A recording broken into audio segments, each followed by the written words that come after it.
Bonjour Monsieur Gouasmi, merci de nous recevoir. Bonjour. Nous aimerions avoir quelques précisions concernant les derniers articles publiés sur votre site. Les derniers événements nous laissent penser que nous sommes à un tournant de l'histoire. On a un peu l'impression que le sionisme international joue ses dernières cartes. Quelle analyse portez-vous sur cette situation ?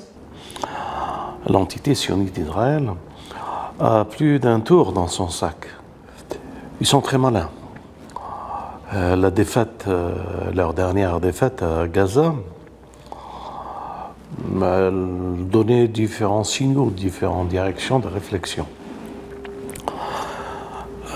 Sont-ils dans la phase finale? Tout montre que c'est ça qu'on est en train de voir. Voudrait-il piéger par cette attitude ou ouvrir d'autres fronts? C'est fort possible. Parce que nous sommes, comme tu le dis, dans un tournant de l'histoire, c'est vrai aussi. Aujourd'hui, les événements dans le monde arabe, ce qu'on appelle le printemps du monde arabe, et ce qui se passe, des changements.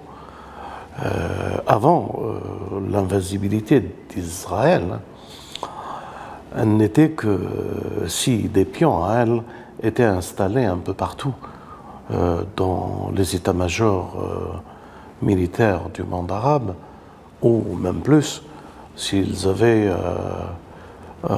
des pions à la tête de ces gouvernements.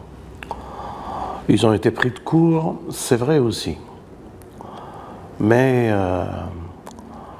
ils auraient pu, et ils pourront, jouer un rôle décisif sur les orientations de certains printemps arabes.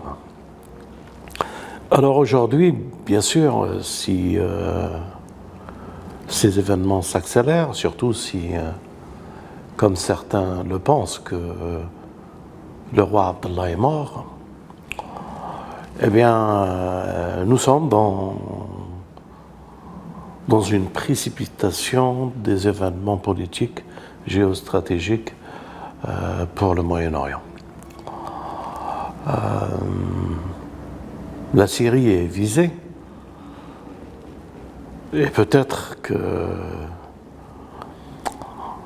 ont d'autres plans qui nous sortiront très bientôt, mais peut-être aussi c'est le déclin, c'est le début de la fin de l'État sioniste d'Israël. Et justement, dans un de vos articles, vous disiez qu'Israël cherchait un temps pour éventuellement trouver des solutions. Quelles pourraient être ces solutions ?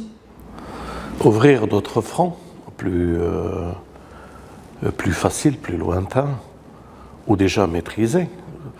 Vous savez, c'est des gens qui ne font pas la guerre s'ils ne sont pas à 100% vainqueurs. Quand ils ouvrent un front, c'est garder cette arrogance qu'ils ont toujours eue en prétendant leur suprématie, leur invisibilité et tout ce qui entoure le mythe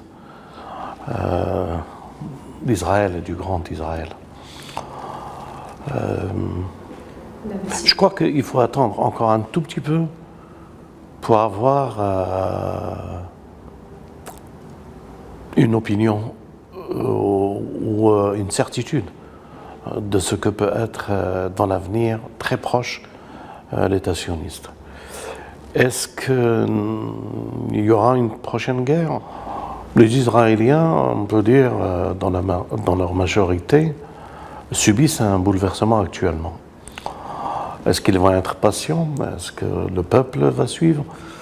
C'est pour ça que je dis et je répète qu'il faut attendre encore un tout petit peu, voir ces élections, qu'est-ce qu'ils vont donner. L'abandon ou la continuité? Si c'est l'abandon, on va le voir d'ici quelques semaines. Mais si c'est la continuité, eh bien, on rentrera en conflit. L'État sioniste développera encore une nouvelle guerre. Et comme on a entendu les clowns à Paris, devant l'ambassade israélienne, dire qu'ils étaient là pour la sauvegarde de l'Occident et la défense de l'Occident contre l'islam intégriste, barbare, etc., comme ils le nommaient, ça veut dire qu'il ne leur reste pas d'autre recours que de faire adhérer à ces guerres l'Occident. Mais l'opinion publique française et occidentale a bien compris le jeu et ils savent faire la différence, qui est l'agresseur, qui mène les guerres depuis 60 ans, qui fait que le Moyen-Orient est déséquilibré, et il sait que c'est Israël. Vous nous indiquez justement que le peuple risque de ne pas suivre, mais en témoignant de son invincibilité, est-ce que la communauté internationale va suivre? Est-ce que ses alliés justement vont suivre? C'est ce que je suis en train de dire. Ses amis, oui, mais le peuple. Les pions sionistes qu'il y a ici dans le gouvernement, en France ou ailleurs en Europe, eux, l'oligarchie de ces représentants soi-disant des peuples démocratiques, eux vont suivre Israël. L'Israël, ils le disent, à chacun qui veut bien les entendre, n'est pas négociable. Ça veut dire que les gouvernements, la haute sphère de la politique occidentale, elle est pro-israélienne.